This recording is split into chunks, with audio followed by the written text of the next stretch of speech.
noches, América.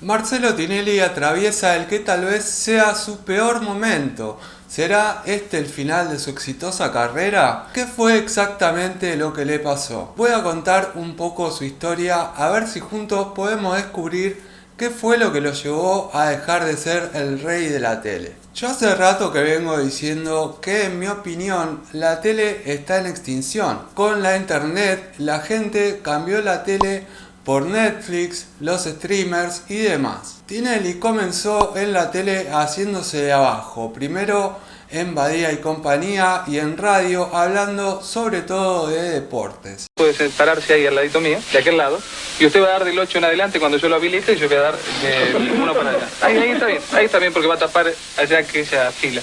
Perfecto. El número 1 fue empate. Tigre Colón igualaron 2-2. ¿Qué tal el partido?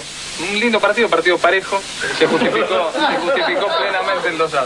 Hasta llegar a tener su propio espacio en un programa de tele de deportes llamado Video Match. Siempre con el tema deportivo y el tema de los bloopers. Todos ustedes muy pero muy buenas noches. Aquí arrancamos otra noche más de este Video Match. Buenas noches, América. Buenas noches a todos. Marcelo, saluda a la señora. Un beso a las señoras que nos están mirando. Un beso a la gente de Vélez. Espectacular el empate que sacó y Vélez. Lo trajimos. El humor fue lo que lo caracterizó desde esos comienzos. Y luego el éxito fue tal que sumó un programa los domingos a la noche llamado Ritmo de la Noche, que competía con los programas de Pergolini, La TV Ataca y Hacelo por mí. Poison, así se presentaron en Ritmo de la Noche. Hi, Brett. Hey. Nice to meet you. Do you speak Spanish? No. Sí, little. Poquito. Un poquito. Ahí voy. ¿Cómo se llama? Marcelo. Me llama Brett. Ritmo de la Noche tenía condimentos inolvidables, como aquel tema que decía Gomazo, súbete, muévete, y con personajes como el Teto Medina y uno que me gustaba mucho que se llamaba Bobby Goma, y era gracioso porque hacía acrobacias pero siempre se pegaba un porrazo y hacía reír con eso. Siga por el tiragoma, Bobby Goma. Bobby, Bobby Goma. Bobby, Bobby Goma. El goma de goma. Me dan una oportunidad y siempre sale mal. Bobby, querido. Acrobacia, a ver. Tinelli tiene miedo, cree que me voy a matar. Tinelli era el rey de la tele, todo el mundo lo conocía y hablaba de él. Y comenzó a relacionarse con gente muy importante, como los distintos presidentes que tuvo Argentina, como es el caso de Menem, de la Rúa, Macri y los Kirchner. Él tenía un lugar de mucho poder sin ser un político. Yo me imagino, digo, está bien, presidente, pero no es eso, no es de madera. Yo digo, siempre pienso, digo, uno presidente, yo no me pongo en presidente, no, pero yo digo presidente, me tengo que levantar una NAMI. ¿Cómo hago? Lo dejo responder. Hay cosas, y perdón, Katy, que hacen al erotismo del poder. Y el programa de Marcelo siempre se caracterizó por tener también muchos imitadores que imitaban a políticos y demás. Finalmente su programa se llamó El Show de Video Match, siempre con el tema del humor y las famosas cámaras ocultas que tanto nos hacían reír. Luego el nombre cambió a Show Match y él bailando por un sueño, un certamen de baile que incluía a varios famosos. ¿Cómo anda? Bien, bien, aquí estamos. Está buenísimo. Pero la quise tocar y me hizo como medio un paso para atrás. La quise como... No lo conozco yo. Bueno, ante todo, Marcelo, es un gusto. ¿Le gusta la... ¡Música, maestro! ¡Vamos!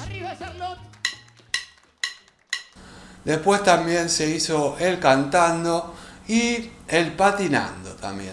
Y comenzó a participar en otros ámbitos como el fútbol, que era algo que le interesaba mucho.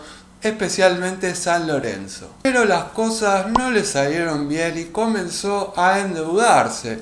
Después de muchos años conduciendo Showmatch, en 2024 puso a Florencia Peña a conducir El Cantando y no tuvo éxito, dejando en claro que no era el formato sino él mismo el que movía a tanta gente.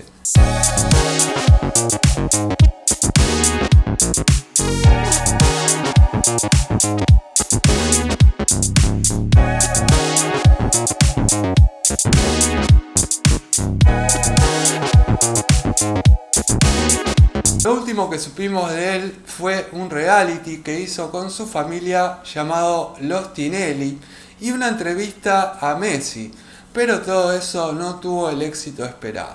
Cuestión que terminó llenándose de deudas a tal punto de tener que vender su mansión en Punta del Este y ya no tener presupuesto para seguir haciendo su programa.